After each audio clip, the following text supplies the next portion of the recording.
Welcome to this lesson for the GMAT course on data sufficiencies. So, let's first talk just about the question frequency and the format of a data sufficiency, as it is by far the most unique question type that you will encounter on the GMAT.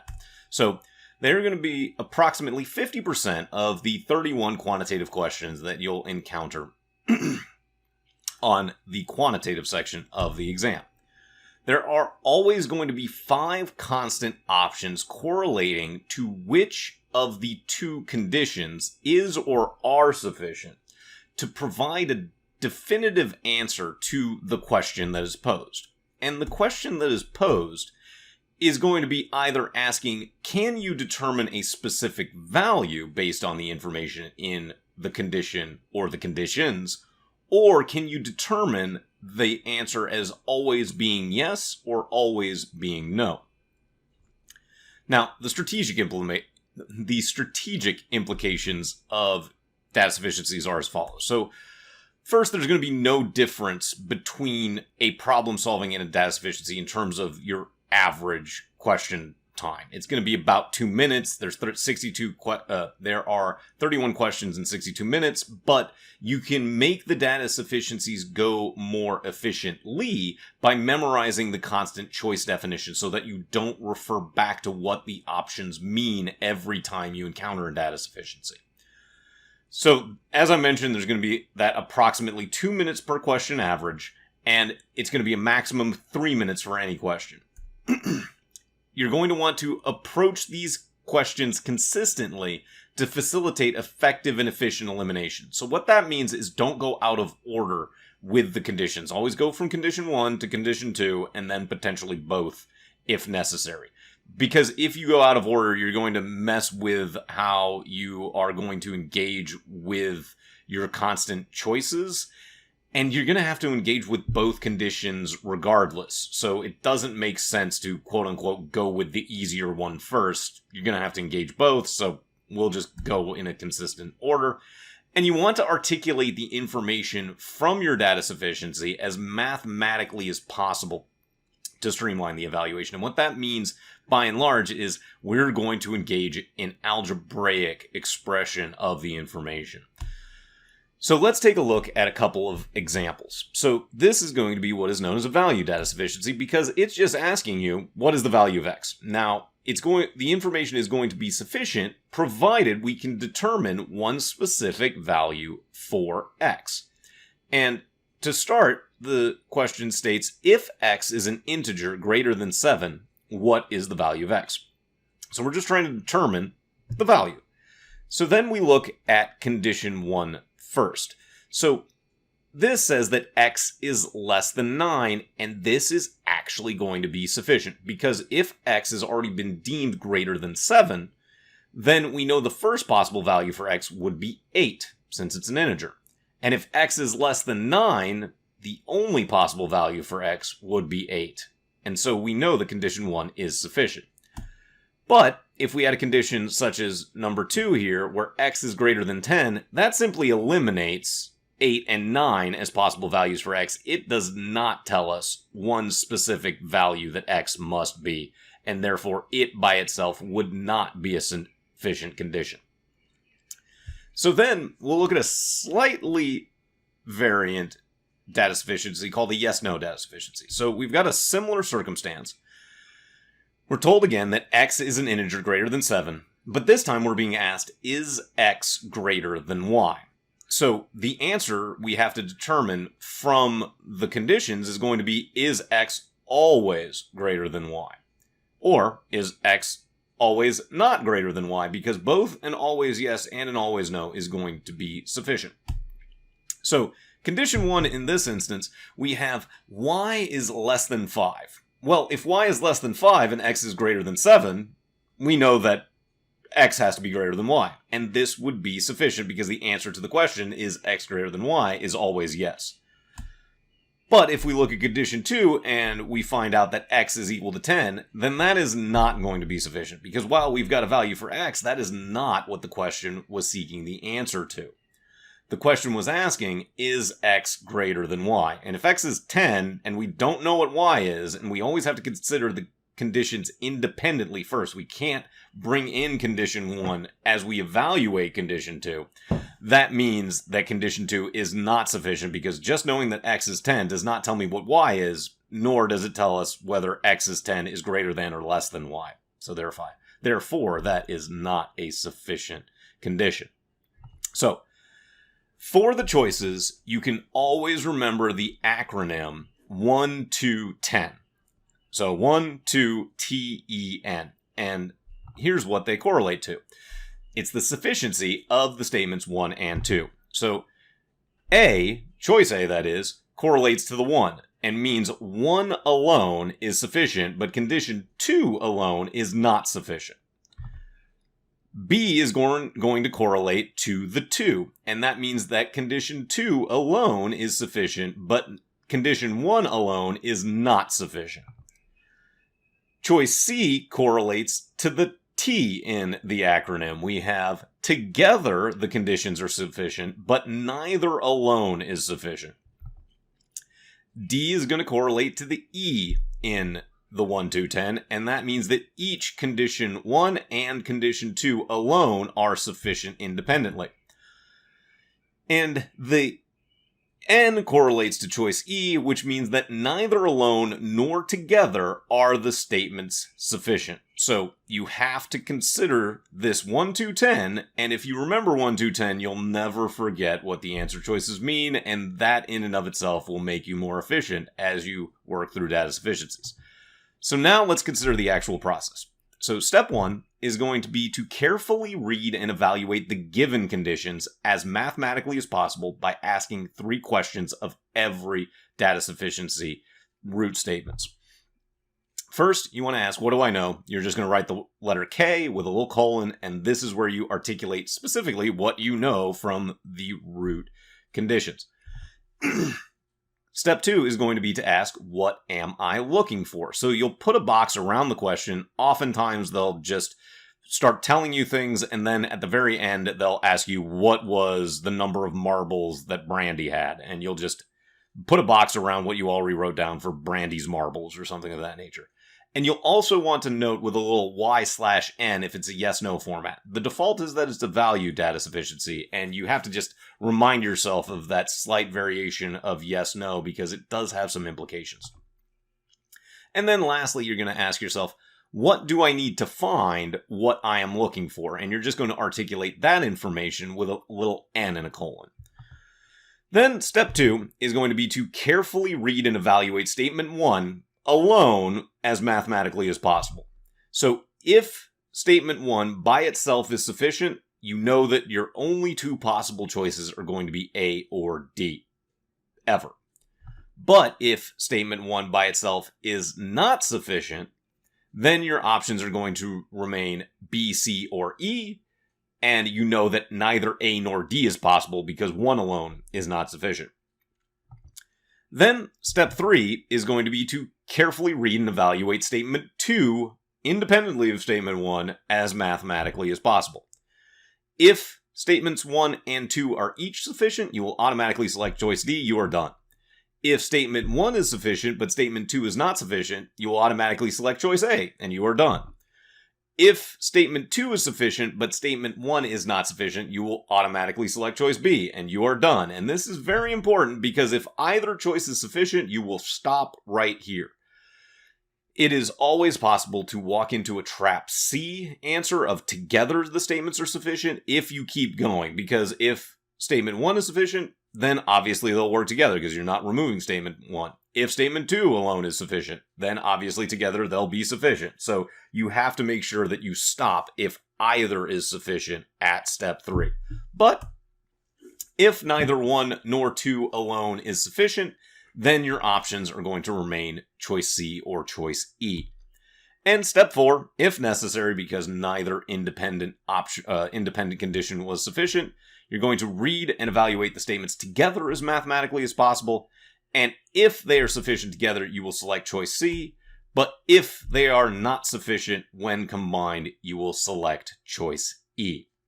So, let us now go ahead and take a look at both a sample value data sufficiency and a sample yes-no data sufficiency that you might encounter on the GMAT. Okay, so let's take a look at a sample data sufficiency. So let's begin just by reading the problem. So Filbert is creating a bouquet of flowers for his mother consisting of only roses, carnations, and daisies. So we know that we can set this up with just the K, and we'll articulate the variables as mathematically as possible. So we know that R plus C for carnations and roses, respectively, plus D for daisies is going to be equal to B, which is the bouquet. Then we're told if Filbert uses at least one type of each flower, one of each type of flower for the bouquet. So we know that R is greater than 0, C is greater than 0, and D is greater than 0. And we also know that there are no fractions because on the GMAT, we're not going to have a fraction of a flower. We're being asked for how many carnations are in the bouquet, and we can just come over here and box off that C. Because if we've got C, that's going to be our question. And we can just highlight it using the box because we don't need to write out how many carnations are in the bouquet. We're just boxing off the thing that we've already articulated as being required. So now what we need is going to be one of two things.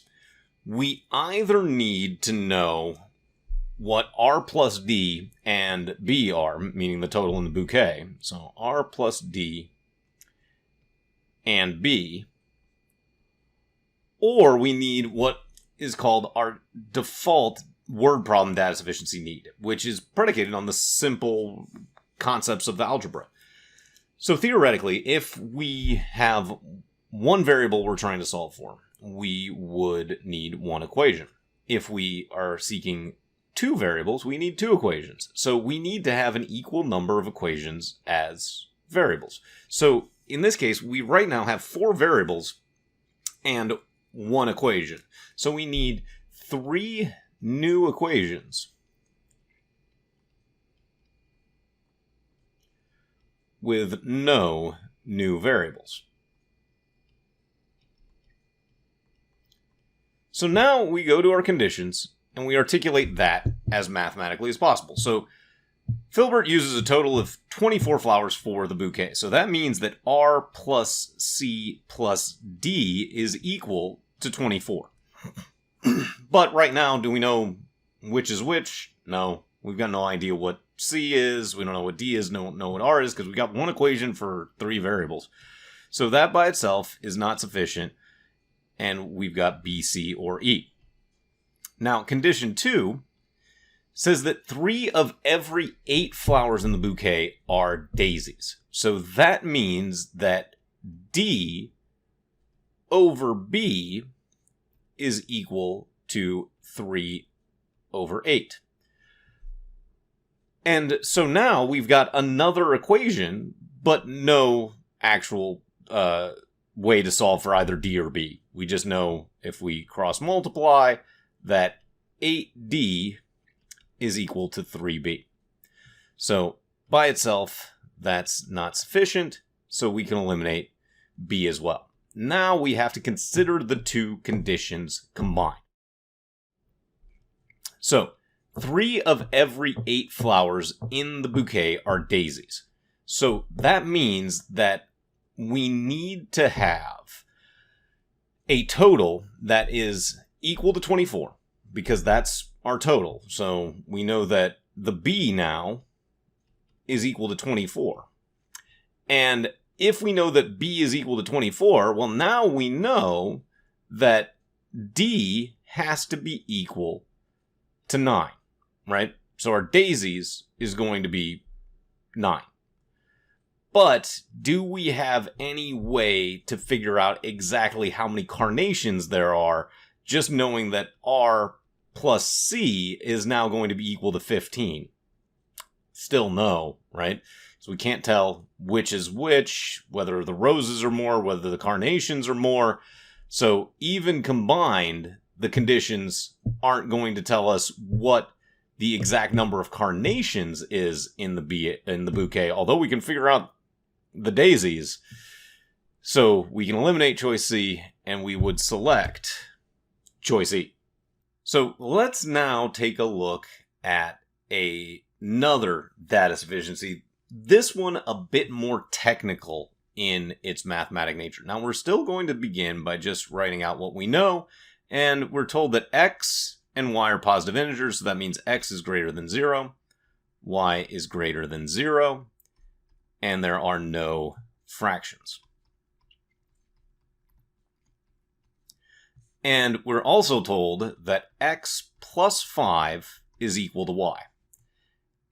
And our question this time, as opposed to being a value question, is a yes-no, in that we're being asked, is y a perfect square? And we just indicate with a little y/n that we're looking at a yes-no data sufficiency, and we box off so we don't lose sight of what we're seeking. So a perfect square is going to be a value that when you take the square root of it, you get an integer. So we just need to see, is y some integer squared based on this condition? So what we need is going to be a single equation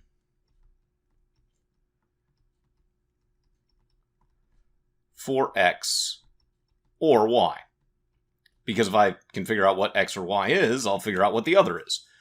Now, condition 1 is not really easily articulated as a algebraic expression. So this says that x is prime, so that means that there are only two factors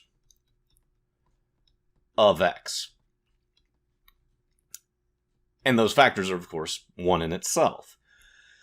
So when you're dealing with something that isn't articulatable as easily algebraically, you want to think about plugging in as a more viable option. So let's just consider some values that would allow us to come up with a y that could be a perfect square, where x is prime. So if x were to equal 3, then y would equal 8. And 8 is not a perfect square, because if you square root 8, you get some sort of weird number. It's a real value, but it's not going to be like 2 or 3.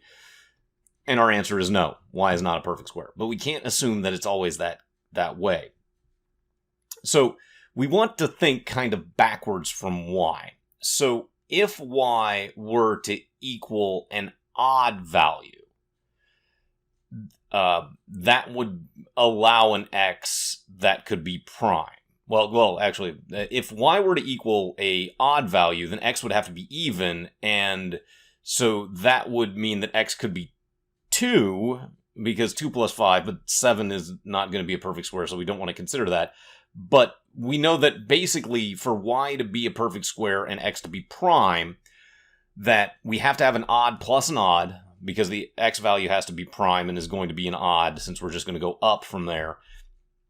So let's think about our even perfect squares. So what's the next even perfect square up from, say, 4? Because obviously 4 wouldn't work. The next perfect square would be 9. That's not going to be allowed because 4 plus 5 would be y, and 4, of course, is not prime. But if y were to equal 16, that's a perfect square, because square root of 16 is 4, 4 times 4 is 16, and if we just subtract 5 from 16, x would be 11. And 11 is still prime. So we could have a yes answer as well. So we've got both a no and a yes. So condition 1 is not sufficient, and our options are B, C, or E. Then condition 2 says that y is less than 20. And y being less than 20, well, what you want to do if you're plugging in is be strategic. Reuse values that we know worked for condition 1 to make this a more efficient process. So if y were just to be equal to 8, we already know that the answer is y a perfect square is no. right? And if y is 8, it's not a perfect square. And if y were to equal 16, however, which again is less than 20, then y is a perfect square. The answer is yes. So we've got both a no and a yes for condition 2 as well. Now, when we combine the two conditions here, we know that both conditions are satisfied if y is equal to 8 or 16. So we already know, without plugging in a third scenario, that this is not sufficient, because neither 8 as y nor 16 as y have been eliminated from consideration by using both of the conditions. So therefore, together is not sufficient, because we can't determine always is y yes a perfect square or no not a perfect square, and our answer is choice E. So go ahead and practice some of these concepts around data sufficiencies with your own drill problems.